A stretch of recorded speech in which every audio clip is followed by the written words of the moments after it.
Well, as we've been reporting, Attorney General Jeff Sessions is under pressure over his contacts with the Russian ambassador to the U.S. during the presidential campaign.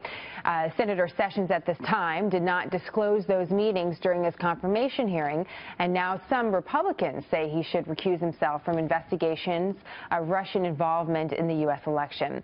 As government attorneys ask the White House to preserve any records related to Russia. It's all about Russia still. Joining us now to break this all down, Judge Andrew Napolitano, Fox News senior judicial analyst. I feel like we need to take a deep breath. Yeah, we do. Everything's happening on our watch and very quickly. So on this particular story regarding Attorney General Jeff Sessions, what's your take on it? What's your legal opinion here? My legal opinion is that before anybody can be charged with perjury, the court has to exclude all non-lying interpretations of the statement. And I think a very rational interpretation of the Q&A between Senator Franken and then Senator Sessions was that Senator Sessions thought he was being asked, have you spoken to the Russian ambassador about the campaign? Which he said no. He wasn't asked, have you ever spoken to the Russian ambassador about anything, because he had another job, which was a member of the Senate Armed Services Committee, in which apparently there is often contact between members of that committee and ambassadors. And a spokeswoman, I should say, for Attorney General Sessions came out today and said that he had meetings with 25 different ambassadors. And one of the said meetings with and I should say meetings in quotes, because it was after a speech that Senator Sessions had given, the ambassador came up and talked to him at that event. It wasn't necessarily a nefarious act as being listed. I don't think this is a case of perjury with regard because that's what some Democrats are alleging. Some Democrats are saying that. Others are saying, well, he was a member of the Senate. He should have known that it was a broad question, and he should have said, yes, I spoke to the ambassador about this, but it wasn't about the campaign. But the issue that is front and center this morning is the following.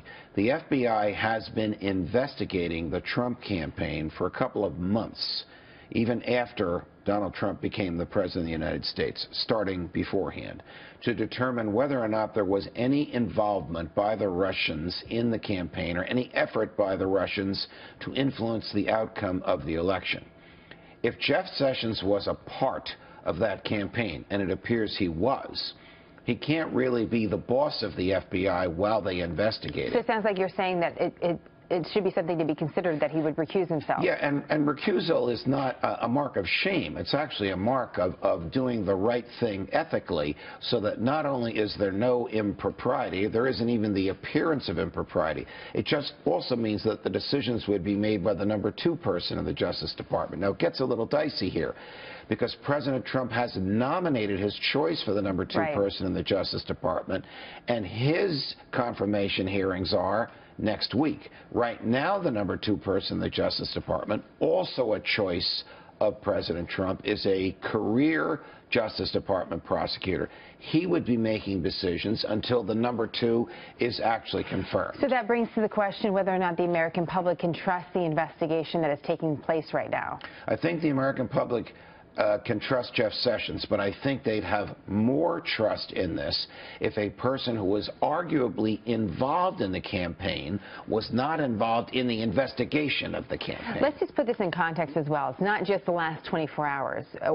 This story about Russia's quote-unquote meddling with the U.S. campaign has been ongoing for weeks. Yes. You just wrote a piece, in fact, on some of the leaks that we've seen back and forth about this investigation. The latest being that the White House apparently had a conversation with the FBI. The FBI saying there's no there on a certain part of the investigation. This was the leading story until Donald Trump's address to Congress that was receiving some compliments. And then suddenly there's more leaks yet again about so we're seeing this trickle of information. You know, I'm just wondering legally how you see this. When the president rails against the press, you can understand his anger, because there are 2 categories of leaks.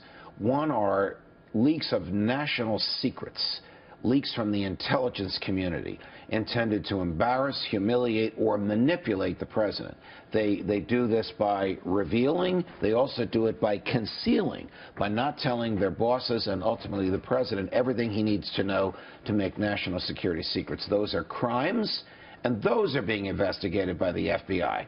The other series of leaks are leaks from within the White House of Oval Office gossip.